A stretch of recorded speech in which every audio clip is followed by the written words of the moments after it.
Yeah.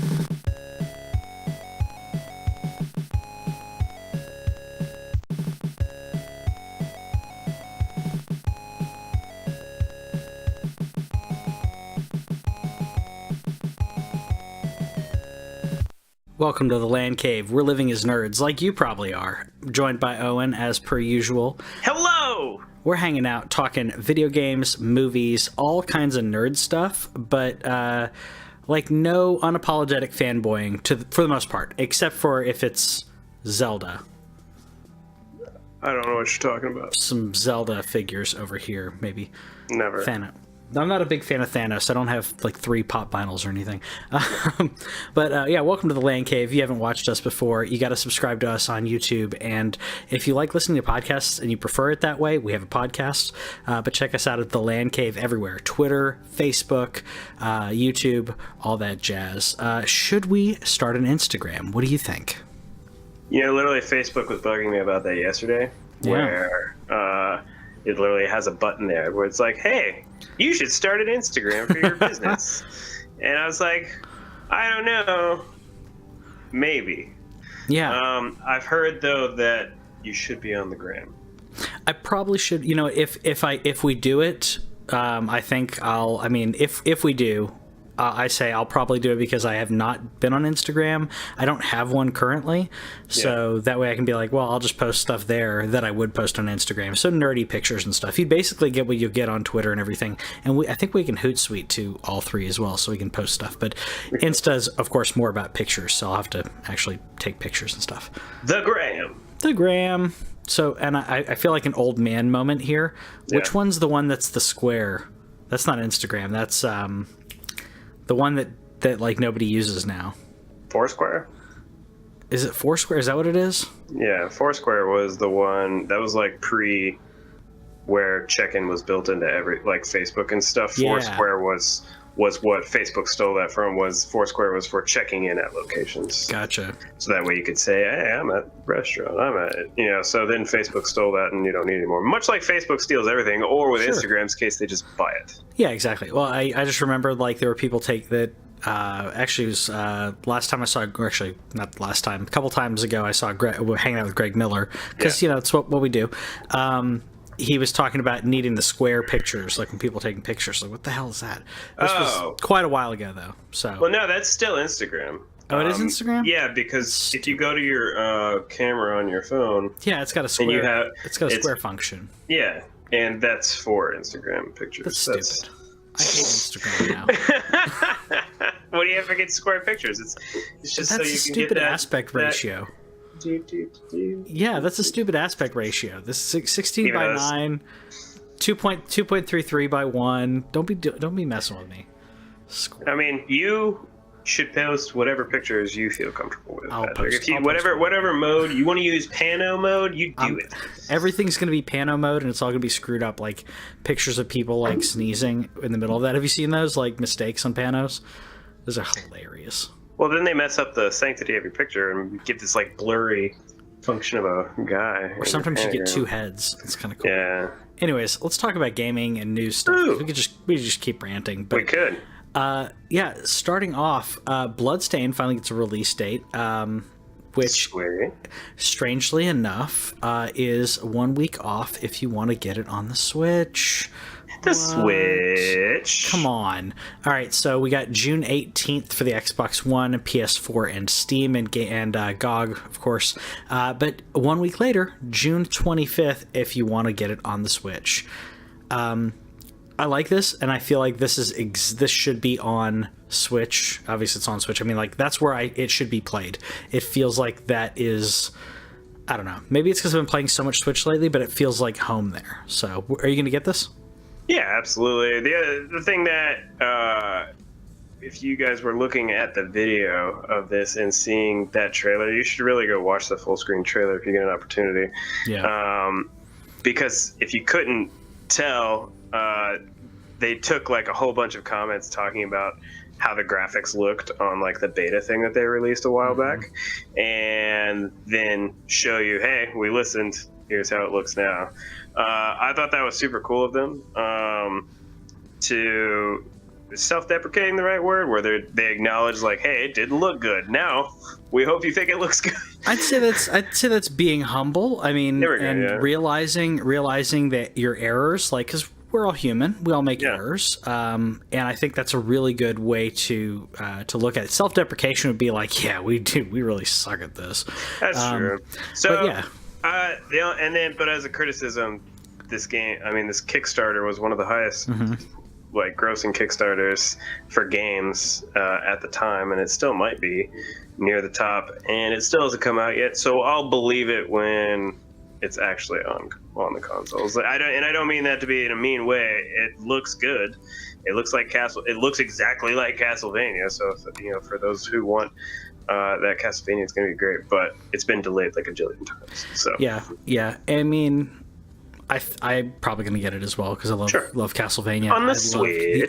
The other Bloodstained was really great. The one that they gave you fantastic. That was old school Castlevania, and I beat it, and I felt like a baller having beaten that game because I did not expect to beat that game because that and Ninja Gaiden were like the two games that just completely wrecked me when I was younger.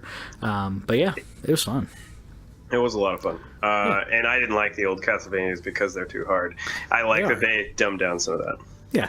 Speaking of finding the error of your ways, I keep hitting the wrong button, but Sonic, we talked about this last week. Sonic trailer was announced, and he can really move. Anyways, I was trying to figure out which song to sing there, but they've decided, I should say the immediate response of the internet saying this looks like trash has prompted the studio to say, look, we're redesigning. This is stupid. Okay, so I can see both sides of this, and I agree with both sides of this. But my first reaction was good. I don't have to. I may be able to watch. Okay, maybe a trash movie, but I want a good Sonic the Hedgehog in my trash movie. Like I don't want the Goombas like from the Mario Brothers movie. Yeah, we all know that was stupid. Yeah. So like, I want a decent Sonic in there. But my problem was that they announced that and they didn't say we're going to delay the movie and make sure that this is right. They just said, yeah, we're going to fix it, which means that someone's crunching art right now. And that bothers me. Yeah, I mean, it bothers me just because it's dumb. Like, everybody who was super unhappy with the way he looked, just because you changed it doesn't mean they're going to go see it. I'm strongly in that camp. The movie, there's still nothing special about that movie. Like, the guy playing Sonic, he sounded okay. Yeah, you know who that is, right? I don't remember his name. That's the guy that plays Jean-Ralphio on Parks and Rec. Yeah, that's right. Yeah. And of course Jim Carrey. But I still don't think that putting the amount of money that they're going to need to put into this, because it's going to be a lot. Animation ain't cheap, folks. The amount of money, and then like you already mentioned, the crunch that's going to go into this.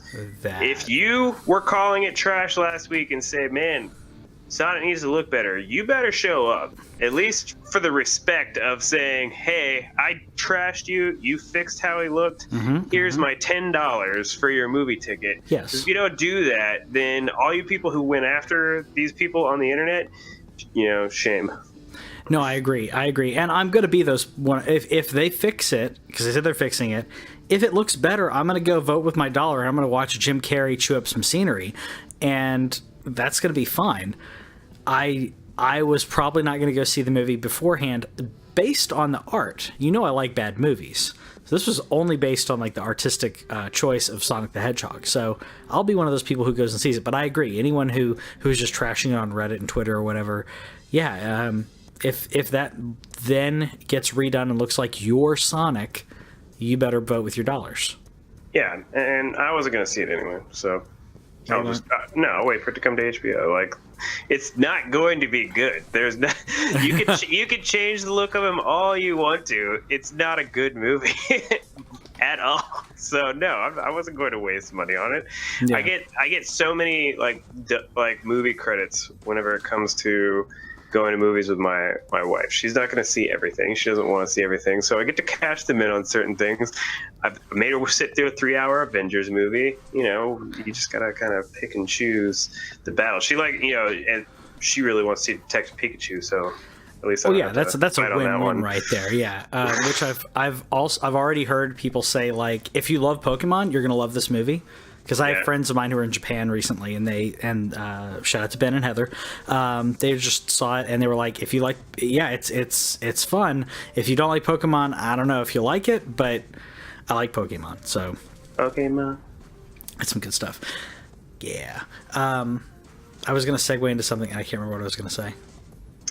Your turn to segue. It's my turn to segue? Yeah. Well, whenever I segue, I cry. Like the devil. Oh. Yeah, we're getting Devil May Cry. On the Switch. Yeah, as you can see, we have a favorite console right now. It's just so convenient. Devil May Cry, I was trying to find a good trailer for this, so I apologize. I don't have a good visual for this, but the original Devil May Cry will be on the Switch this summer. So I had to actually look on there because I was thinking, do they mean the original Devil May Cry or do they mean DMC? But they mean OG Devil May Cry, which I'm happy about. Still one of the best ones. It is. It's to me, I was thinking, okay, it's a little sad that it's not one of the newer ones, but at the same time, know your audience, number one, know your hardware, number two. The Switch we know is underpowered, so don't give it something that it's not gonna really shine with. Give it something that it can do really well with. Like I'm amazed that Doom did so well with it. Yeah, and just in case you somehow have missed the original Devil May Cry, this is Bayonetta before Bayonetta existed. So if you're a fan of Bayonetta on the Switch and how well Bayonetta runs, you will probably, most assuredly, I would say, like Devil May Cry. And that's going to come out in the summer during that lull. It's going to be a nice thing. You're going to be going on your vacations and you're like, man, I could really slay some demons right now. What a game to do it. Yeah, it's funny. Slay demons that way. Slay angels if you're playing Bayonetta. Bayonetta was really good. It was a game that, I don't know, to me it was almost like a sleeper hit kind of thing, or definitely was a sleeper hit. And I wish more people would have played it because the second one came on Wii U exclusively for a while at least. So I thought it was kind of sad for those who didn't have a Wii U. Yeah, but now you can actually buy both 1 and 2 on yes, you the can. Switch. Yeah, more things on. Just bring it all. I mean, thankfully they are. We kept saying bring it to the Switch, and people are doing it, so I'm happy about that.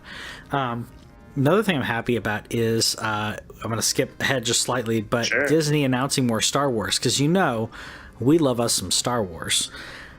Yeah, the thing is about that, they said that they were going to take a break, and this is going to be a break. So 3-year break. Yeah, 3. I mean, To 2019 to 2022. Okay, fine. So we'll call it 2.5 years. All right. We'll call it for fun. so they said that they were going to take a break, and before Episode 9 even comes out, they let you know, hey, we've got 3 more movies lined up. Now, I know after the Marvel way of doing things, this is this is how it's going to be now. We knew Far From Home was coming out before Endgame was out. We saw a Far From Home trailer acknowledging, like, hey, I'm Spider-Man. Things that were obvious, but still. So it just was weird to me that Disney bothered to say we're going to take a break. But they're not really taking a break. It's just a movie that comes out 3 years from now. That means they're already in planning. There's probably already pre-production on that first movie. Yeah. I don't know. I think maybe they should have phrased that as we're gonna change up the pacing. We're gonna slow down the machine that is Star Wars, and you're gonna get a Star Wars. You're gonna wait 3 years, and you're gonna get a Star Wars movie every other year for a stint. And then they're going to slow down again, and so you'll get these kind of run walks, if you will, where and to me, like you mentioned, Marvel, we're used to like 2 movies a year right now at this point.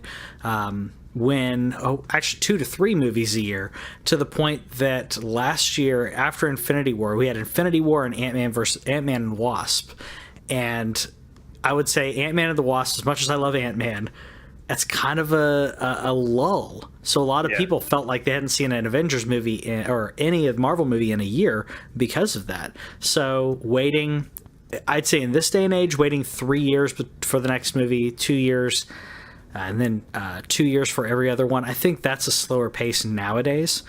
The interesting thing is there are going to be they've delayed the Avatar movies, and the Avatar movies will come in the years in between.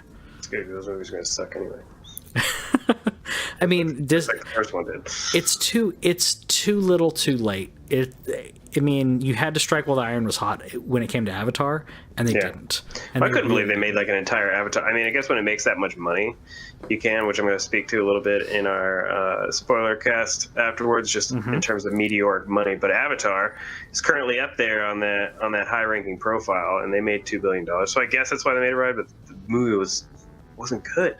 It was boring. Like, I don't know how anybody sat through that movie and came out and was like, I need an Avatar 2, 3, 4, 5, and 7. There were a lot of people who really enjoyed it, but I'd agree with you. Like, I enjoyed the visuals. I mean, the story is, it's Pocahontas. It is all those movies. Yeah, it's Fern Gully. It's all those movies. Just that it's that same story, but amazing visuals. It's like, that's cool. And then when they said they were going to do sequels, it was like, what are you going to do now? Like, what are you going to show me that you didn't show me? 4D camera. Yeah, I don't care. Like, that doesn't, like, what, from a story perspective, what happens now? Because the end of the movie, they were like, all right, we're kicking out the, spoilers for Avatar, we're kicking out those people who are mining and destroying our land, and we're going to coexist happily on our terms, and you're not going to destroy our stuff. I was like, okay, cool. So that means there's no more conflict. Like, are we going to get like a movie where, what's his name? Jake Sully is like, that's the Marine guy, was like, how do you remember that? Because you watched it recently? No, because what's her face calls him my Jake. Okay. So like, I just remember that auditory thing. Okay. I was like, why would you go back? The fun fact that I know about that movie is that the 3D camera was invented because of that movie. Yeah. And that's where you learned that every 3D movie before that was not filmed in 3D. They just added 3D effects, and that movie theaters were essentially ripping you off. Well, and they're still doing that because some movies, if they're not filmed with, most movies are not filmed with 3D cameras. It's expensive. So what they do is they spend, instead of filming with a 3D camera, they spend 20, 30 million or whatever it is on the back end on post-production to convert it to 3D. And I contend that people that say they don't like 3D movies are watching those movies, and it looks like crap, and it gives you motion sickness more. Because it's fake.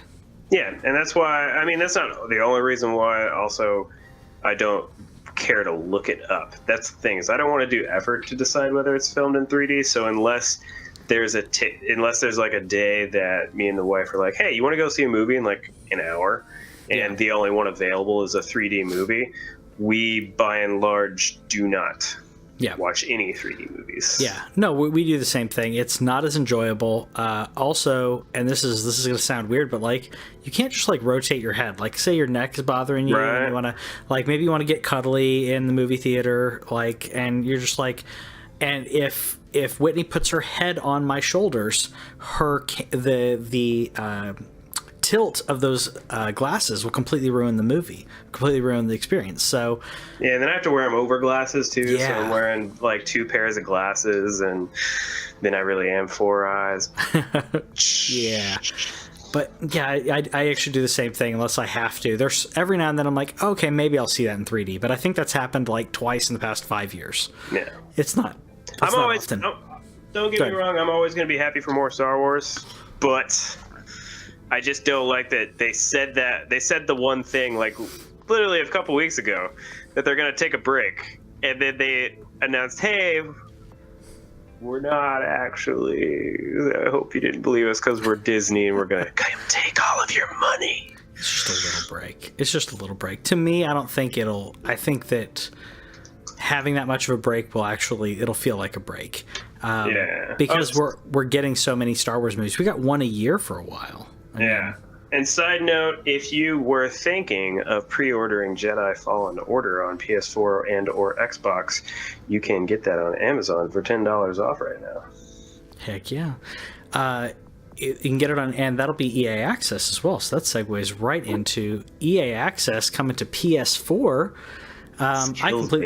I knew this was on the Xbox One, but not necessarily because I hate EA, but I purposely didn't get it because it didn't seem like it was worth it. I don't buy a ton of EA games, so I don't play sports games, and a lot of the other games that they're showing here, like, I just didn't touch, so it didn't seem like it was really worth it. I may look and see what's coming out because it's $5 a month or $30 for the year, and in doing that, which is a pretty good deal, it gets you 10% off of new purchases. 10% off new purchases. So, I mean, if that could make sense within, I just have to work out the math where I'm like, am I going to save $30 really? I mean, that's the thing, is how many EA games you expect to buy, because as much as everybody hates them, we keep buying their stuff. We do. So you get not only that, but you get access to the Vault, the EA Access Vault, which, at least at this time on Xbox One, is over 70 games. So you also get that, so it's kind of like a streaming service that way. I'm not sure if it allows you to download them. I will be trying it out just to see how it works. Yeah. I've actually heard that Battlefront 2 is a pretty good game now. Oh, now it is? Yeah, like they've taken out the loot boxes, they've added content and stuff. It's still mainly multiplayer focused, but I've just read an article yesterday, and I almost threw it in with the EA Access thing, but just as a side note, like, I've heard it's fun, so I might try it for that $4.99 a month and see if it lets me download the game or if I have to stream the game. That'll be the biggest thing. I just think that this is cool that PlayStation finally did it. This has been on Xbox One since, I think, 2014 or 15. Oh, wow. And I don't know why Sony ever cared. Yeah, they don't get the full money from it, but they're processing they're processing the EA transaction for that $4.99. You can probably do that through your PSN. So if you're doing it through PSN, that means they're processing, which means they're making money. They have to be making a tiny bit on that. I mean, yeah. They have to be. I have to look at it like you said. How many EA games are you going to really buy? It's 10% off new games, right? New games. So it's not going to be an additional 10% off a game that's discounted, right? We're talking about 10% off of a new game, because members also receive 10% discount on EA digital purchases. It doesn't say pre-purchases. Okay. So maybe it's all games. I may try it just for that, because I will say that I have bought relatively, not a ton, but I've bought some games when they go on sale. That extra 10% to be nice when it's on a PlayStation sale or whatever. That's what I miss about Amazon. That's why I haven't been pre-ordering many games lately. That's why I saw that story on IGN today about being able to get Fallen Order $10 off. That's the way it was. I missed that off a $60 game. I mean, 10% that's $6. That adds up pretty quickly. Yeah, it's $6. Yeah, for every 6 games that you buy, you get actually 5. You buy 5 games, you get to have another one if you're wanting new games. It was really cool, and I wish they'd bring that back. Then again, 5 times 6 is 30. No, you $10 off. Oh, okay, yeah, sorry. Yeah, $10, 5. That's I was 50. thinking That's your next discounted game. Yeah. Okay. I did the math. I was $10 off on Amazon. Yes. It's 10% off on EA, so that's $6. Yes. Correct. That's right. Okay, cool. You are correct, sir. Yes. Just make sure.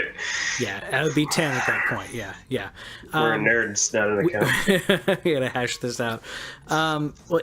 Speaking of nerds, the creator of Thomas Was Alone, Mike Bethel. Is it Bethel? I say Bethel. Bethel? Okay. Yeah. He's making a John Wick game. What is this crazy, dude? What? Okay. And it looks cool. I didn't see that. Hold on. If we have video, so I'm playing video of Wick, right? Actual John Wick right now. Hold on. If I can find the video. It should be in the one that I posted. It is. I need to find the right access. Hold on. I may do it this other way. So about John Wick. Yeah. If you haven't seen John Wick and you really, really like just action movies for the sake of being action movies that literally almost have no story whatsoever, John Wick is the movie for you. And John Wick has a story. No, it doesn't. Don't kill a man's dog is the story. That's the story of John Wick. That's a good thing to remember. Don't kill a man's dog, as if you needed that moral. I will mess you up. Like those are my dog. Seriously, we call them dog turs, okay? Like those are my babies. I have those are my babies. I don't have kids. I got those. So I did find the John Wick trailer, so I'm gonna play that. Great. So you get a slight live reaction to me. So so while he's watching, I'll talk about it. So Thomas Was Alone is a game that does not look like this at all. Yeah. So Mike Bithell is an indie game maker, and he's making a John Wick game where it is going to be like a turn-based action game. And that's like, perfect. Not exactly RPG, but like as you'll see in this trailer here, you'll be about to get in a fight and it gives you options. And so it's like, I guess I couldn't read the options, but it looks something to the effect of like, do you want to shoot this guy in the leg or the foot or the head? Yeah. Like you get to kind of pick the line of action that he's going to get into. The graphics have this kind of like old school looking cell action. I don't know. I love it. It's going to be on consoles and then it's going to be on PC exclusive to the Epic's Game Store.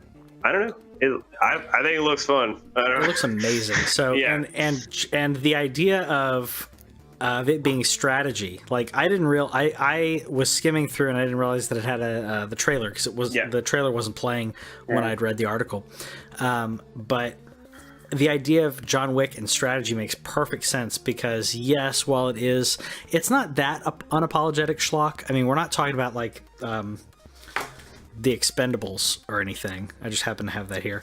That's unapologetic macho, no real story, macho machismo stuff. But John Wick like has some story, it has some really good action, just amazing action, and it's very defined like in what he's doing and the choices that he makes. It's also realistic. Like there's a part in the first one where his gun jams and he tries to clear it, it doesn't clear, and he just starts using it as a weapon. It's like that's so cool.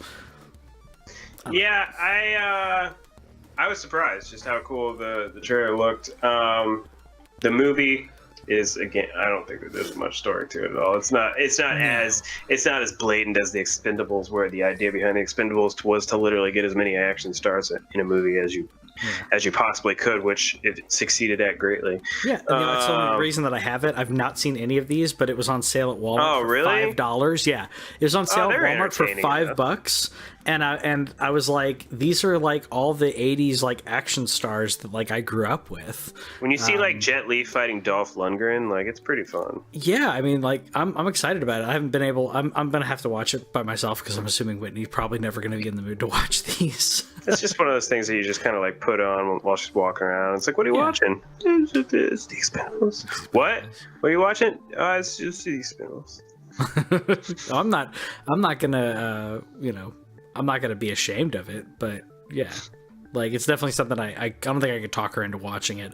I can talk her into watching comic book movies. That's easy. I was about to say, if you say Star Wars, nobody needs to be talked in to watching Star Wars. No, that's easy. That's not a problem. We watch Game of Thrones.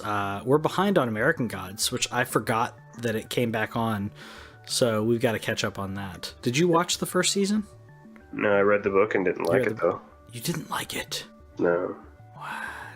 I have a very like hot cold relationship with Neil Gaiman. Really? For example, Bad Omens? What? Sorry, Good Omens. Did not read that. I was trying to think. Stardust. Is that the name of that book? I think so. Did he do that?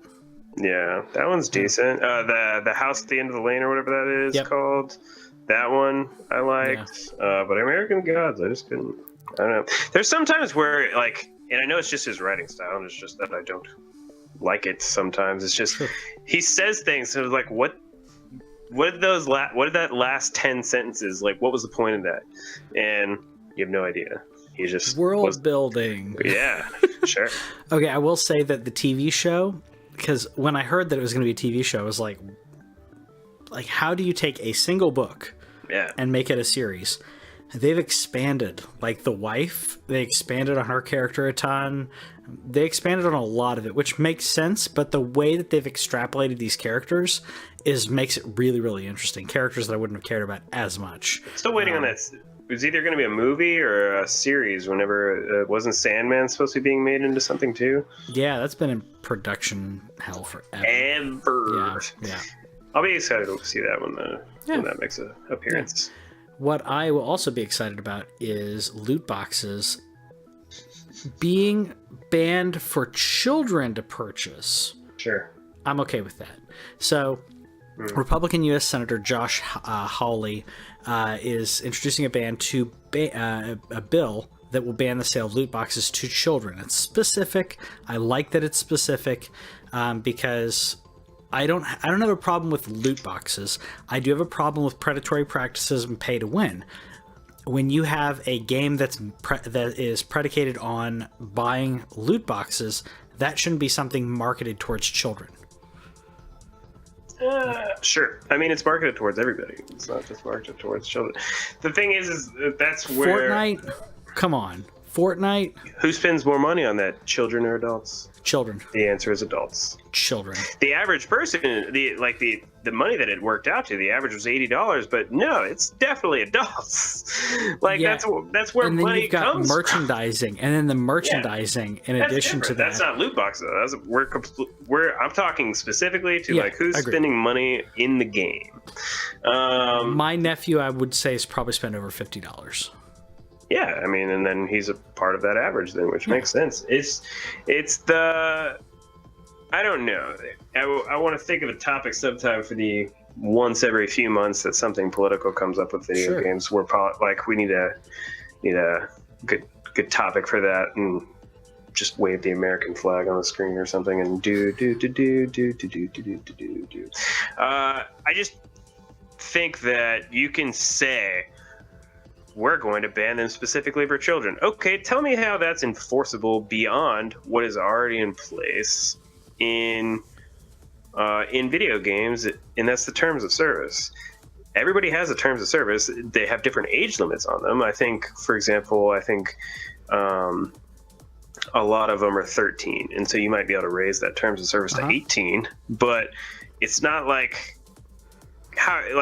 is it just add the checkbox and then after that it's now your fault if you let the kid press that, or the kid pressed it without you knowing? Or how is this enforceable to the point that you can say this is only going to affect kids?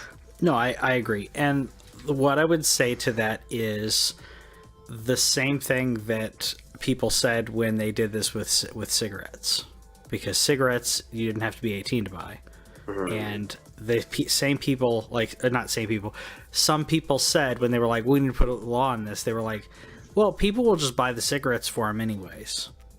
Doesn't mean there shouldn't be a law, though. And I will say, I've explained to 3 coworkers in the past year that their kids are playing games that has in-game transaction. They didn't realize what the in-game transaction was. Yeah. They didn't understand the currency portion. They were just like, I'm giving my kid some money. He spends his allowance on this. And they don't understand what their kids are into. So I took the time to be like, okay, well, what are they playing?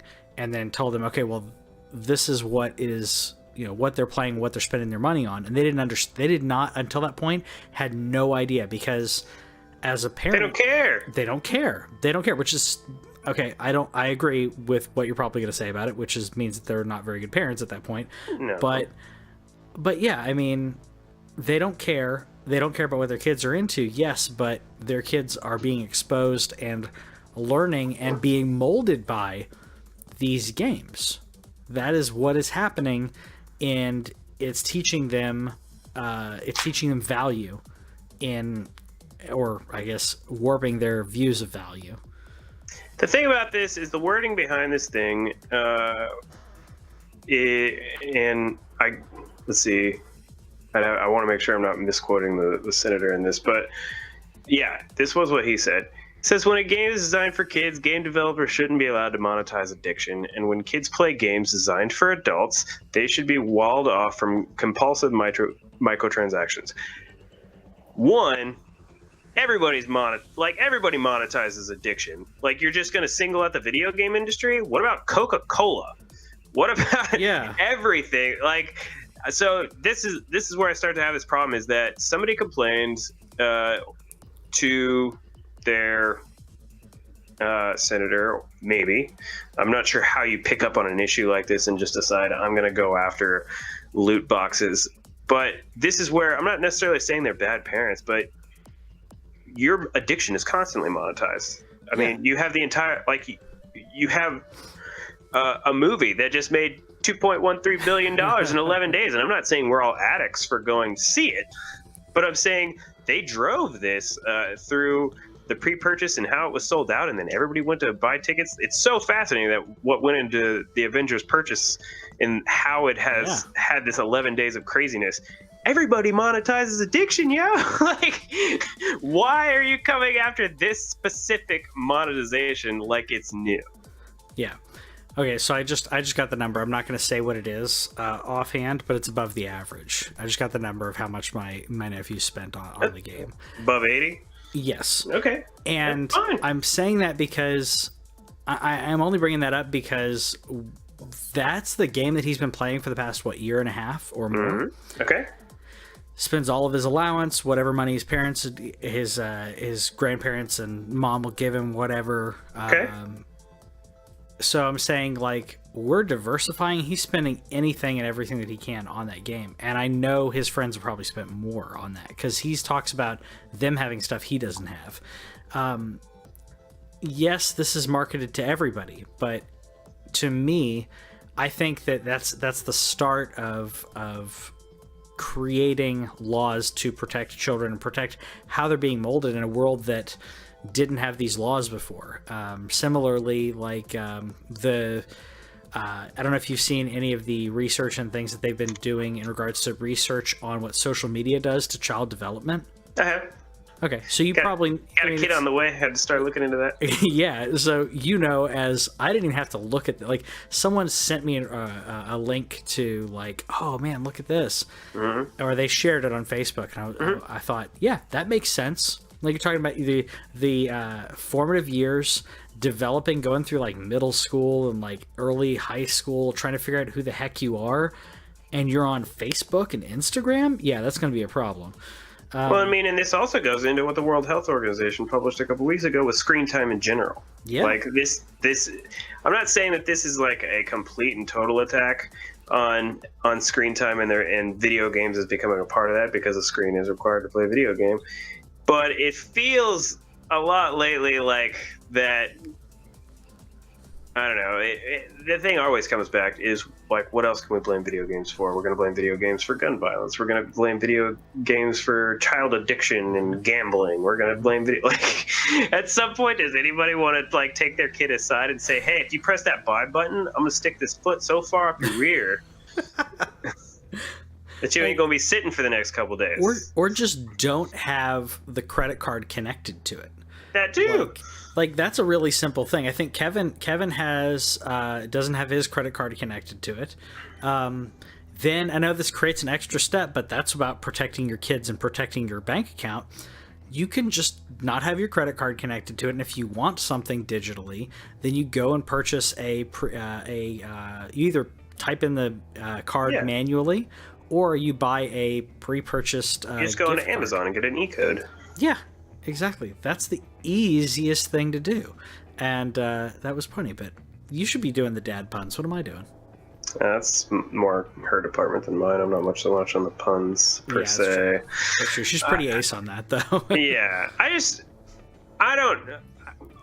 understand that when it comes to microtransactions and everything, I'm in the minority. I don't like pay to win either. But this isn't going after pay-to-win structures. This is just going after skins. Like, this article that we have specifically references games that advertise themselves as free. It is free. Fortnite is free, guys. Fortnite is 100% free. Yes. There is nothing that you gain from letting your kid buy those loot boxes. You're just letting them do it. Yep. And you're asking the government to make that illegal because they're preying on your children instead of you just being like, no. You can't have it.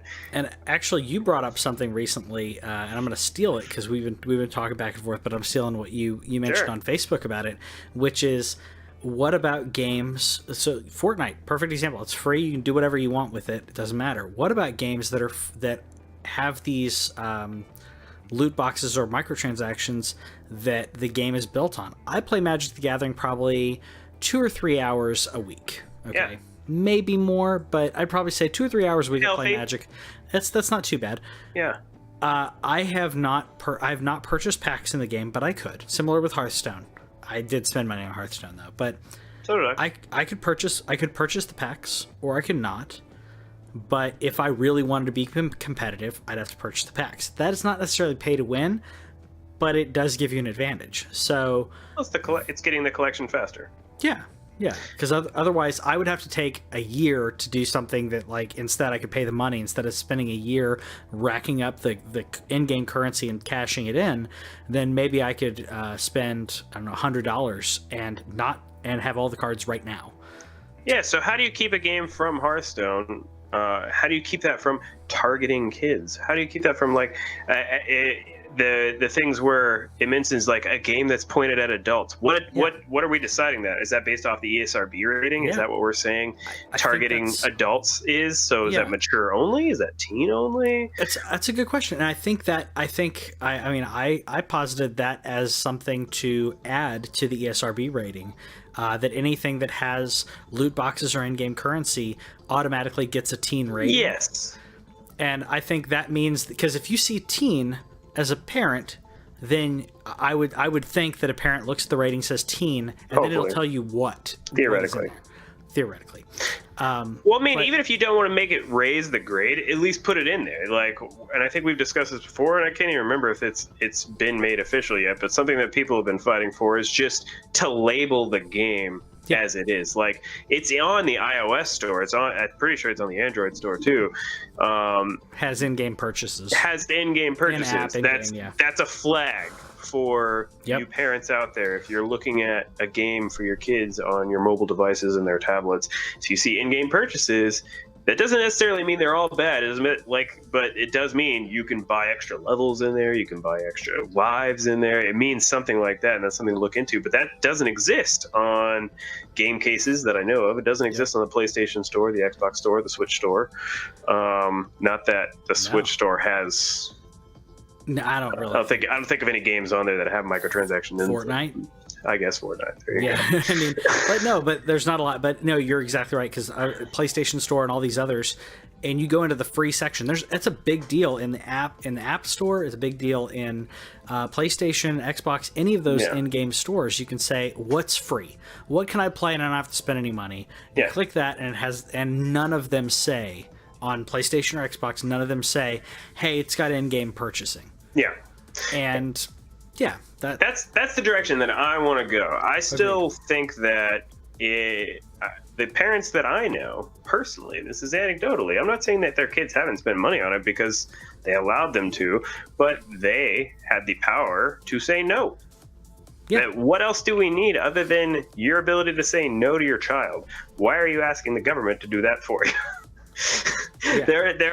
And this is coming from somebody who, on a completely different topic, will probably say, yeah, government needs to be doing this. But in this particular one, like, no, it's my kid. I can say no. I agree. It could just be because I'm that biased towards video games. But yeah, of course. But we know we're biased. So what do you think about loot boxes and microtransactions, as well as the in-game currency when you have to convert, like, your $10 to be X amount of atoms, microns, whatever it is, gold? That's the worst part. That's the part I hate the most. Like, in terms of predatory practices, where you can make anything look spiffy, but, like, I love it whenever I can easily be like, oh, that costs $1. I'm willing to spend $1 on that. That's fine. Yeah, no, and as adults, I mean, when it comes to playing a game, if I want to spend that $2-3 or whatever, like, okay, I just bought, it was on sale, but I bought WWE 2K19. Yeah. And I could have bought the on sale version. Regular, I think, was like $17, or it was like, you want the premium, has all these characters on that are that would be like DLC and all this other stuff, and that's another $10. I'm like, okay, so for $27, I get all like these classic wrestlers like Macho Man and everything. Yeah, that's exactly what I'm doing. This is the guy who was wearing his NWO shirt earlier, and you're picking Macho Man. Macho Man was part of the NWO Wolfpack. All right. Yeah. I'm just saying you could pick like all these like Razor Ramon and like whoever is in there, like to be able to do that. Plus the creator wrestler, you can go on the shop and be like, what's the most like what are things that people shared? Oh yeah, and that's it's ridiculous. That's so cool. You can literally like because that was what they had to do before they would put all those characters in there. Is that people would literally spend like forever constructing move sets and all. Like people were. Yeah. The people with sports games in general, I don't know if you remember a game called MLB 2K. Yeah. That stopped in like 2013. Well, from 2013 on to like 2017, 2018, the servers were still technically online, I think, and people were still updating rosters for that game versus like the show. Yeah. Because people loved 2K so much, and it was, still there. It's sports people and sports games have always just fascinated me. The WCW NWO Revenge, as well as it was a great game. No Mercy, both of those you can go online now and you can see that people have and I'm not condoning this, but like if you have the ROM and you're emulating, there are like save states you can load up that has like the roster of like current day people in that. So they've taken that one step further where like you can see like these new wrestlers like Finn Balor and all these others that are in the old school game, which I think is really cool. Man, NWO Revenge, that's a fun game. I know people like No Mercy better, but Revenge was my thing. A good time. Revenge was my thing. Like No Mercy was. That was while Sting was still around. Yeah. It was so good. Anyways, let us know in the comments what you think about that. What's your favorite old game like that? Like, did you like the old wrestling games? And if you did, what's your favorite? SmackDown? Did you like the N64 games? Let us know in the comments. And let us know what you think about microtransactions and loot boxes and all that crap. And we'll see you next time. Goodbye.